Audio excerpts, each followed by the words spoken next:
But before I start talking about the second sentence, I wanted to really quickly, I wrote something real quick that I need to say.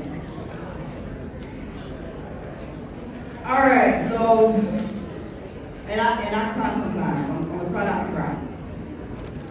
Before I go any further, I want to acknowledge someone that's in this room. A woman who once saw me from a place I've been in, which is behind bars. She followed my journey from a distance during a time when she was trying to find her way through the dark, and somehow I ended up on her vision board. Not Oprah or someone famous, but me.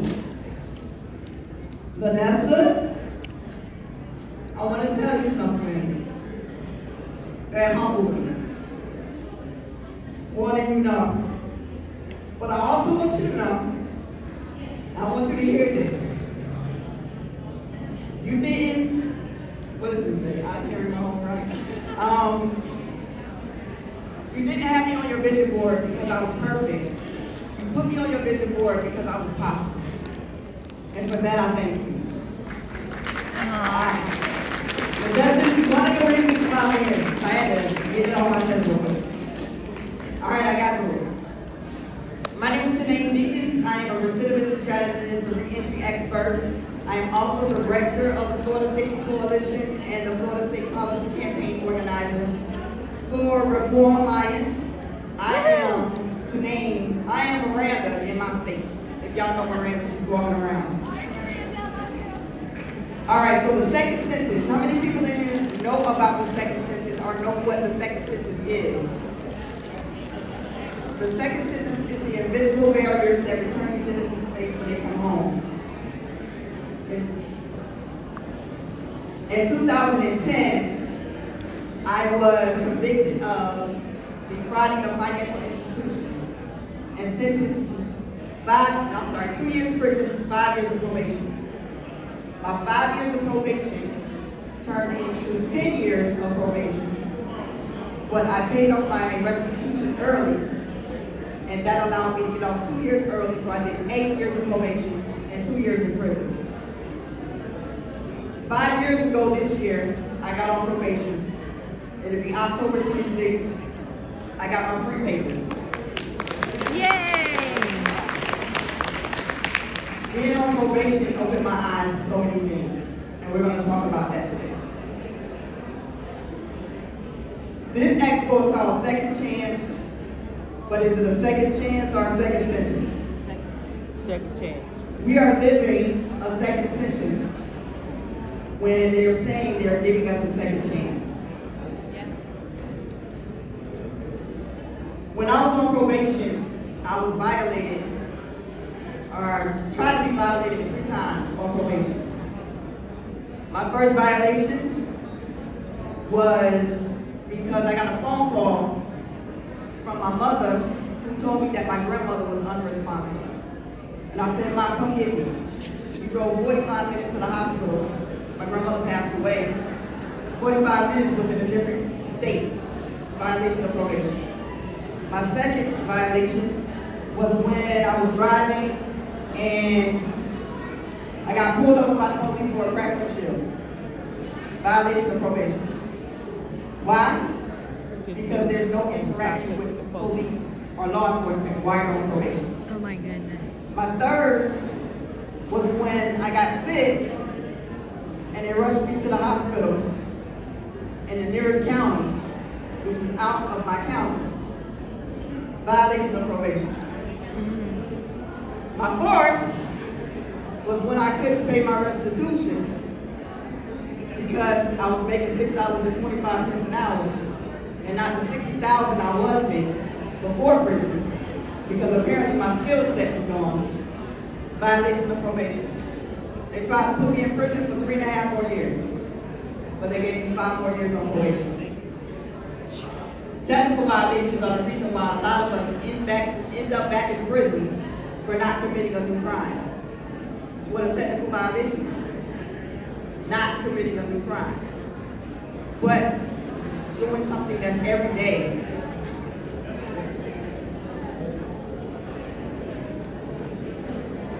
it all start? This is how this started. The only way that they could get labor was if you were in prison. You all know this. Y'all know that. That's how they were able to get labor. They arrested and enslaved us again by putting us in prison and making us slaves yet again. All right, these are the things that people know. These are the things that people know. Housing disparities. How many of us can find housing when we get out of prison? Right. If you don't have someone you can stay with, then you're homeless. And now that you're homeless, you're breaking the law. Because I don't know about Indiana, but in Florida, it's illegal to be homeless. They write you a ticket. They trying to trash the bill here. Yeah, they write you a ticket, and then if they catch you again, they put you in jail, they give you a fine, but you're still homeless. That's what people know. Housing disparities. What's the next thing people know? Job disparities. When I came home, like I said, I was making $6.25 an hour, and before prison, I was a business analyst making $60,000 a year. That was in 2010. $60,000 a year wasn't anything to sneeze at back then. Today, it's a little issue. But $6.25 an hour couldn't pay my restitution. I've been walked out of jobs after a couple weeks because my background check came back. Jobs I was more than qualified to do. I did not lose my skill set, and neither did you after prison. I still know how to do what I did before prison. But clearly, society thinks I cannot.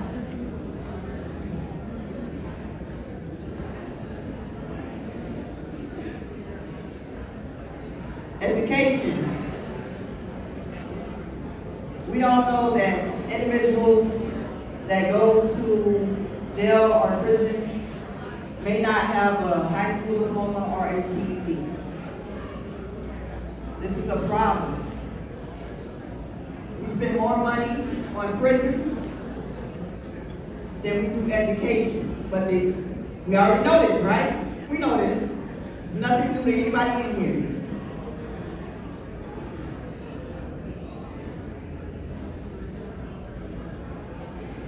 I have a story. So, I like to steal. I'm being honest. I like to steal. I like to take people money. But I couldn't figure out why. I figured out why about 15 years, well actually 7 years after I got out of prison, I figured out why. It's because I have ICD. Anybody know what that is? It's impulse control disorder. If I had been diagnosed earlier on in life, I would have left them people money alone and wouldn't have ended up in prison. But when I found out, I was given tools that I needed to not steal the people money anymore. ICD didn't have to define me, but it did because I wasn't diagnosed. And a lot of us go undiagnosed with different disorders, and living our lives not knowing this. And we can't treat what goes undiagnosed. Can't treat it. So we need to, oh man. But you guys know this, right? We're gonna talk about some things you don't know.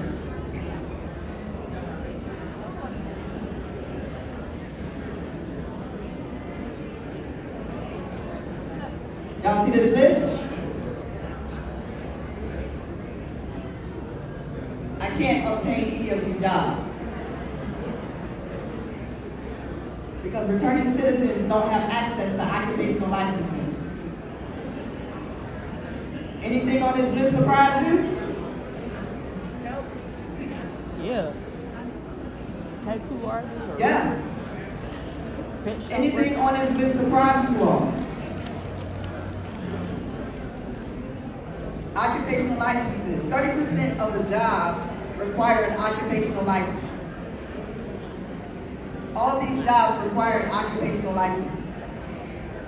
In Florida, we're trying to get a bill passed for returning citizens to have access to occupational licenses.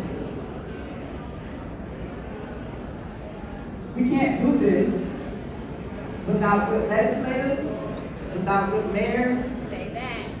without good council people. This past election, I didn't care who got elected. I was worried about who was being my legislator, Absolutely. my congressman, because those are the people that make the rules for me. Those are the people that pass laws for me.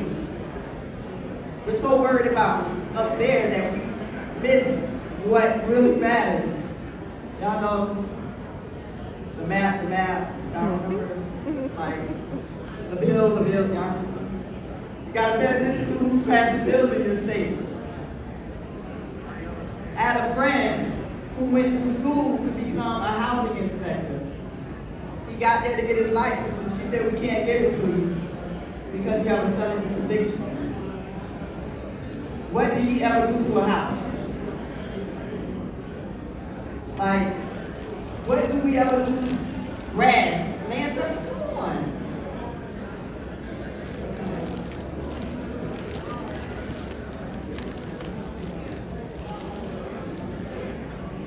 I was an entrepreneur, a full-time entrepreneur for 4 years. My bank sent me a letter and they were like, hey, you can get insurance through us. Okay, bet. I called the insurance company because I need to insure my life. The first question they asked me was, have you ever been convicted of a felony? What does that have to do with me paying you to insure my life? So what you're telling me is if something happens to me, my mother has to do a GoFundMe to bury me. That's what you're saying. A lot of people don't know that returning citizens, like entrepreneurs, can't get insurance, life insurance, because of their felony conviction. They say we're a risk factor. I stole money. I wasn't doing gang-related activities, nothing too dangerous. I did run from the feds one time, but that's a different story. I don't really do that one. But with this life insurance thing, it threw me for a loop. And it made me sad. This is part of the same sentence that returning citizens face. It's a life sentence. I'm gonna pay for what I did now 13, 14, 15 years ago for the rest of my life. I want you all just to take 1 second and think about the worst thing you've ever done in your life. I don't care if it's you ran a red light, you had a little too much to drink and you drove home, you stole a piece of candy when you were a kid. The worst thing you've ever done in your life, the worst mistake you've ever made, and now you get punished for that forever. Doesn't feel good. When I came home from prison, I had $20,000 worth of probation restitution to pay. I stole $88,000 with it. They froze my accounts and got a lot of money back. So I only had $20,000 to pay when I came home. And I realized that all they wanted was the money. But how could they get the money if they put me back in prison? So in 2020, I DoorDashed from sun up to sundown. How many of y'all remember 2020? All right. What were y'all doing? Nothing? Yeah. I was DoorDashing. I was making about $9,000 a month. It was nice. DoorDashing was lucrative back then. But I was able to save up the money and pay off my restitution. And funny story, my probation officer, I had 5 probation officers in 2020, 5 of them. And it seemed like none of them talked to each other. And one probation officer knew I was saving his money and I was gonna get a certified check and bring it to the office. The next probation officer, you got this restitution to pay, what you doing? I'm saving the money and get you a certified check and bring it to the office. My last probation officer called me on a Monday and she said, well, what you doing about this restitution? I'm saving this money. You get a certified check, I'm gonna bring you your money. She said, that's not how it works, I'm gonna have to violate you. I said, what? She said, that's not how it works, I gotta violate you. I said, well, how much money do you need? She said, how much you got? I said, nah, how much you need? Count my pockets. And then I told her, I said, I can have you all your money by Friday. She said, legally? I said, I wouldn't tell you for what? Of course legally. That Wednesday, I got a surprise deposit in my bank account for $1,800. I only needed $1,500 more for my restitution to be paid off. I called her and I said, hey, I got all your money, how do you want me to get it to you? She said, okay, well, I'm gonna call you back and see where you can drop that check. She called me back, she said, you can't bring the check. Everything's closed. How you want me to get it to you? You got a money grant. Y'all know it's fees for money grant? Okay. Y'all know you can only do $2,500 at a time? Okay. Y'all know you can only do it once a day? Okay. So, it took me 7 days to pay off my restitution. I had to do 7 transactions with a fee attached to each one for $20,000 worth of money. They don't make it easy at all. But I paid it off. Oh yeah, I'm happy about that. Oh well, so I live in Florida, right? What kind of natural disasters do you have up here? Tornadoes. Tornadoes? Yeah. You know if you have a felony conviction and a tornado hit your house, people won't pay for it. We have hurricanes in Florida. If a hurricane destroys your house and you had a felony conviction 20 years ago, you cannot get government funds. In 2020, they were handing out PPP loans. I couldn't get anything because I had a felony conviction. It's government money. But I had 2 companies. I had 2 businesses. They gave a lot of money to a lot of people who didn't have any businesses. And I had legit businesses and I couldn't get money. What we do that? The United States.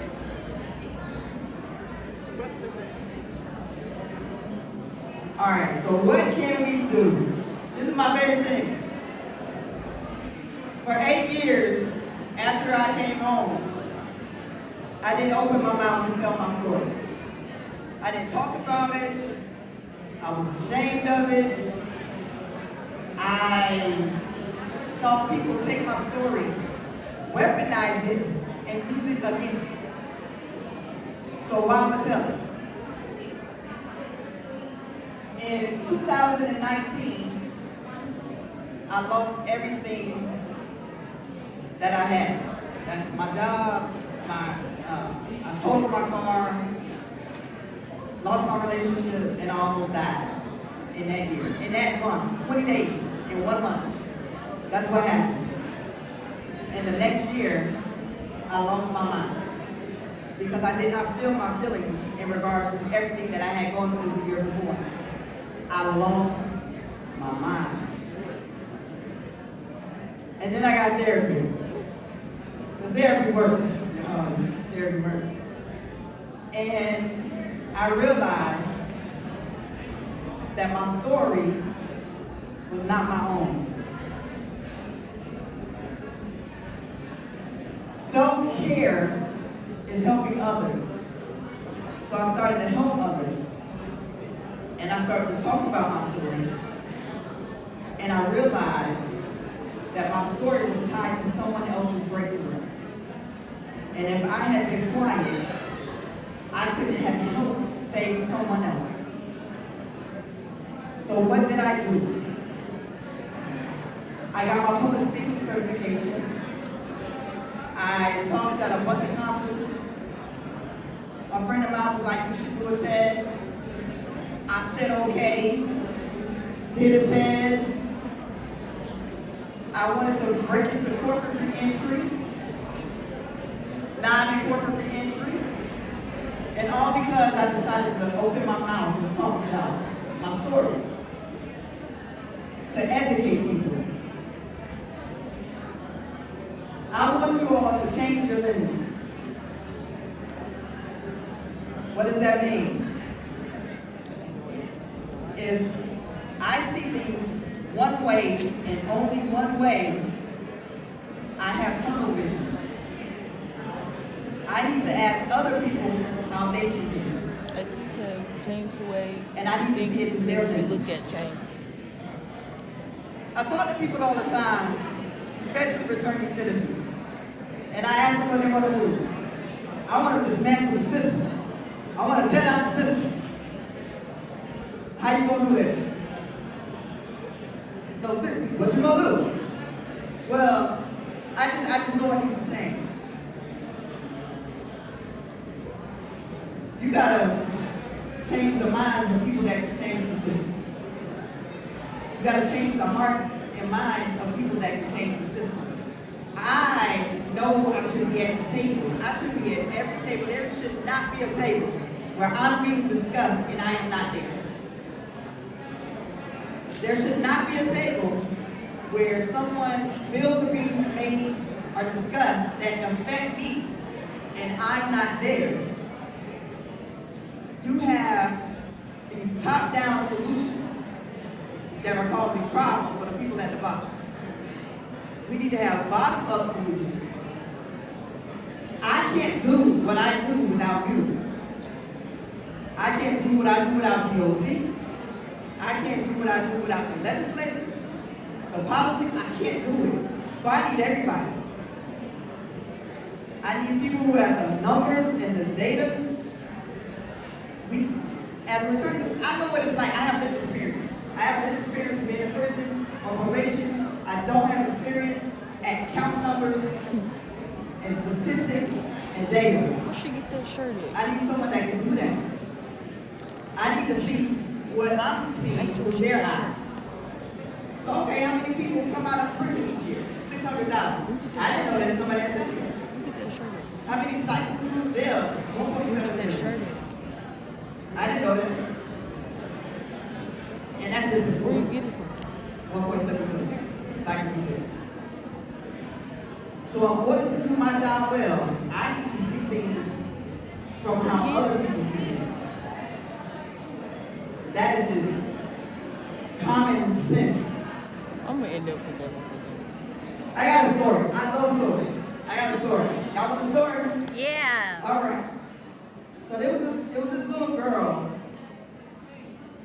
who was assaulted. She was assaulted. And when she got to the hospital, the doctors asked her who did it, and she wouldn't tell. Her parents I'll be right back. asked them who did it, and she wouldn't tell because she was scared.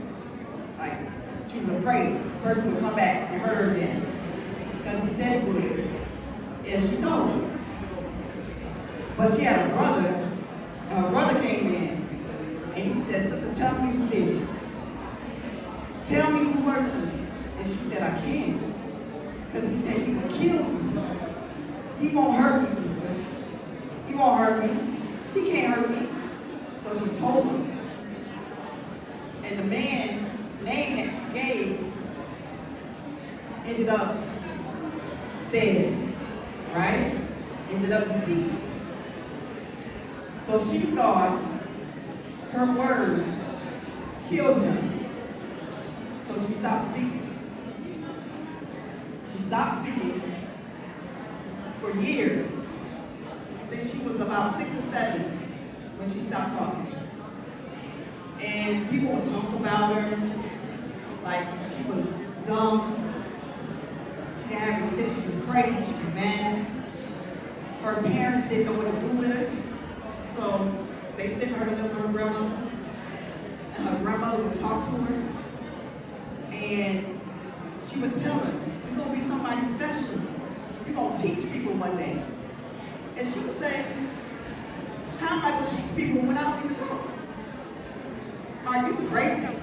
In her head. How am I going to teach people? I don't even talk. But her grandmother would say, you're going to teach people. One day, you're going to teach people. All over this country. And she met a woman by the name of Mrs. Flowers. And Miss Flowers would read to her and give her all these books. And she would read books.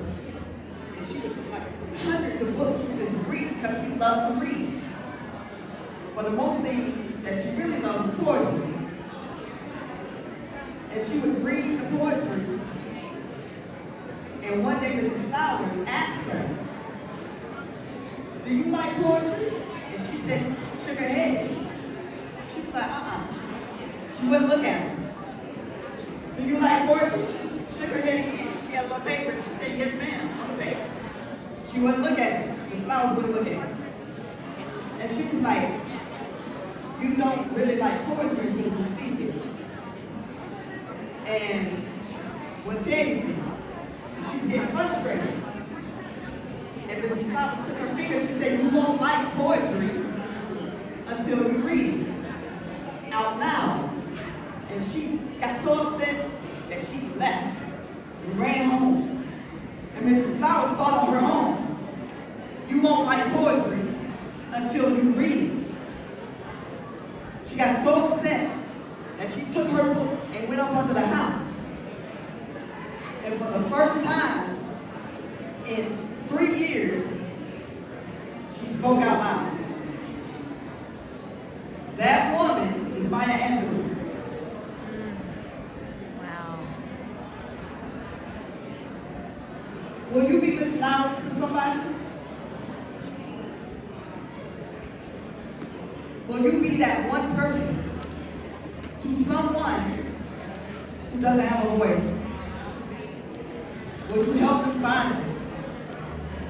Will you make them speak?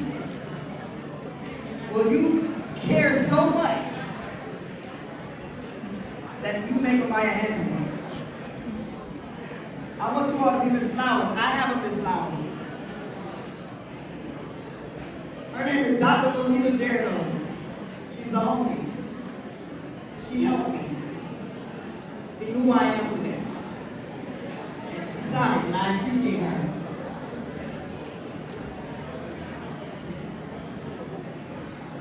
I'm getting down. So I can't talk to everyone. I can't talk to everyone. I don't want to talk to everyone, right? I need people to talk to people for me. I live in deep red Florida.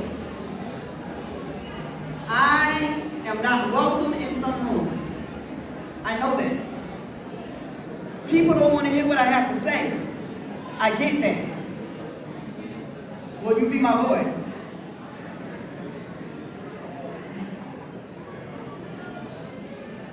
If I can't talk to someone and they won't listen to me, will you be my voice? I will. Y'all see who I'm pointing at? I know that I can speak to certain people. I am not blind to who I am. That's why I need a community. I need other people by my side to help me out. I know I'm not in this alone because I see all of you all. I know there are people that care because I see all of you all. But some people don't realize it. They want to be blind to it. They don't realize it. Why don't you change the system? I'm trying. But they won't listen to me because I don't look like them. I do have a favorite senator I got a favorite senator, and his name is Senator Pizzo. Senator Pizzo is my guy, and I was able to watch him sit in his seat in the Capitol, and a bill came up, and they wanted to put career criminal on our licenses. I saw your eyebrows go way up. They wanted to put career criminal on our licenses. So Senator said, so you telling me, if I go to a liquor store and they card me, they'll know that I did something wrong, that I made a mistake. You're telling me if I go to my bank and hand them my ID, they would know that I did something wrong. He said, nah, I can't say yes to that. Those are the people we need in those seats that speak. He has no criminal attachment, but he believes in criminal justice reform. He believes that we are not on the stage. So Senator Pizzo, we need more him in those seats. I do this. I travel and I educate people. That's what I do. I like to do it. Because people don't know what they don't know. I infiltrated the Young Republican Convention one year. I was sitting at the table at the gate. You know, I was the only little chocolate morsel in the room. And someone asked me, she said, oh, who are you with? And I was like, I'm with Reform Alliance. We passed policy. She was like, oh, that sounds interesting. I said, did you know that I can't get insurance? She said, what do you mean? And I told her why. She said, oh my God. I said, why? Because people don't know what they don't know. And we can't expect people to know what they don't know. So we gotta tell them. We gotta educate people.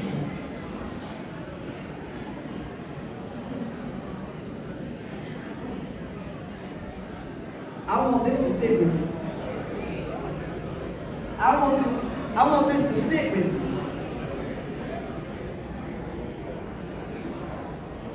Can you ask a doctor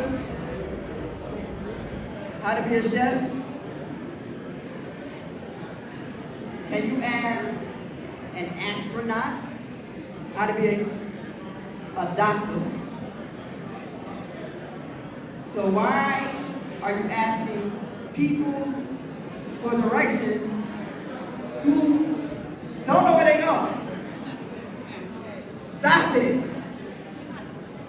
If you want to know how to be successful at a prison, ask someone who's been successful at the prison how to do it. I know a lot of them. I am not an anomaly. If you want to ask somebody, I don't know how to write a policy, ask people that write policies. I don't know how to do it. So why don't we continue asking people, and when I say people, I mean people that make bills, what should happen? You can do it, but it won't work. It's going to create more problems for the people that actually deal with the situations. So stop asking people for directions who have never been where you're trying to go or where you're going. I got another story. This is a good story. It's about telling your story and where it can land you. Telling my story has opened up doors that I never thought would open. It has put me on stages I never thought I'd be on. And last year, I did a podcast for someone named Toby Dorr. I want y'all to Google her. See what she did. I'm not going to tell her business. But she's a returning citizen.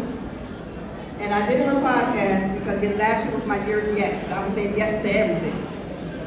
Everything. Some things I should have said no to. I said yes to. But I did her podcast last year. And I got this email in January. And it said, Toby Dorr, told me to contact you. She said, I'm a producer with, I'll tell you the production company, Worker Bee, and we're looking for 6 Americans who have been through some things, who have overcome them. And I was like, oh, that sounds like me. So I said, sure, I'm interested. I went through a bunch of series of interviews and everything. Did not get chosen, but they put me on standby. And being on standby, I had to get all these shots because it was an undisclosed location. They wouldn't tell us where we were going. But I had to get these shots to make sure that I didn't get sick. And I'm gonna tell you what the shots were. It was tetanus shot. When the last time you had a tetanus shot? That hurts. It was a tetanus shot, rabies, polio, Hep B, malaria, a bunch of shots, right? And I was like, I don't know where I'm going, but I'm gonna be protected if I go.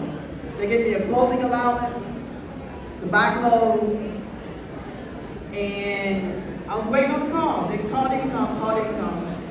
And then one Friday evening, I got a text message. And it said, do you have time for a chat in about 30 minutes? And I said, sure.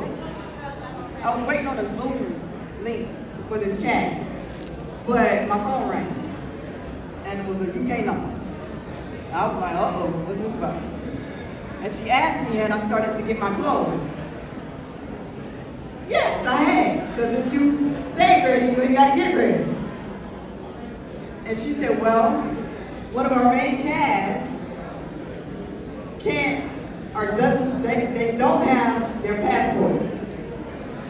And I said, oh. Then I said, God, did you hide the people's passport so I can go? He said, yeah. I said, that's my dude. And then she said, well, he's trying to figure it out. And we'll let you know by Tuesday, because everybody was flying out Tuesday to get to this place. I said, okay. Tuesday came, I didn't hear anything. But by Wednesday, I started to get paperwork I needed to sign. And I was like, okay, I might be going. This seems promising. And Thursday, I got more paperwork. And they said, we'll know something tomorrow for sure. I waited all day long on that Friday and got a phone call at 5:04 p.m. And that lady said, what you doing for the next 2 weeks? You want to come to Honduras? I got back from Honduras about 3 weeks ago, telling my story on a 90-minute documentary that will be released in theaters or on Netflix in September.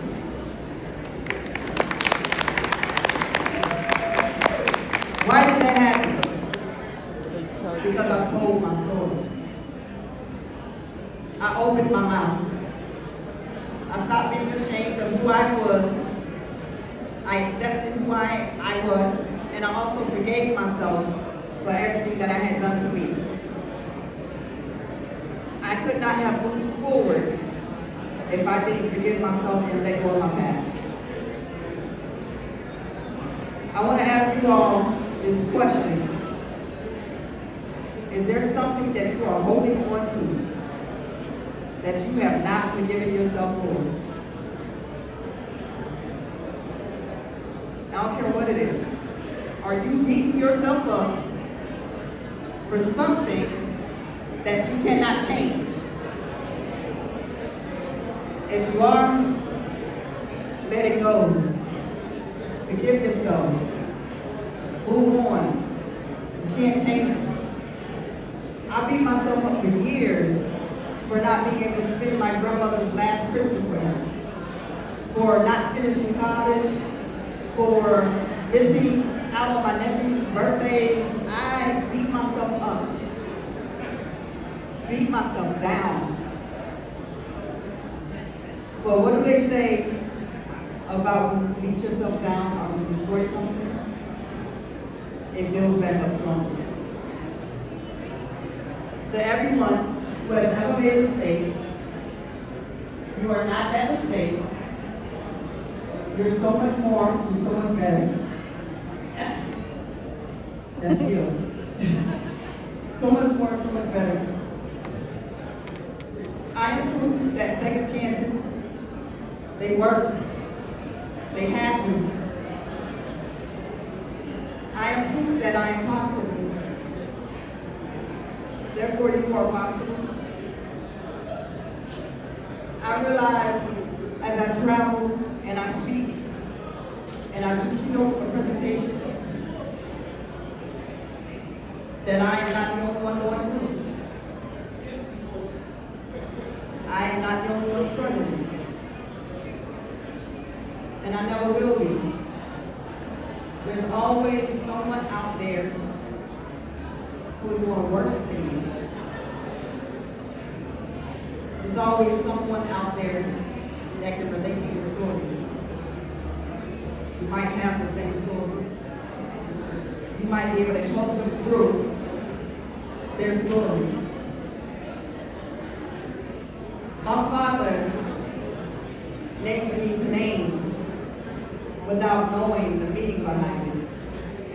And I found out what it meant when I did my TEDx 3 years ago now. It means dragon. I have walked through fire and wondered why I didn't get burned. Because I'm a dragon. Words have power. They have meaning. I've been following God blindly for the last 4 years, and it's been the best 4 years of my life.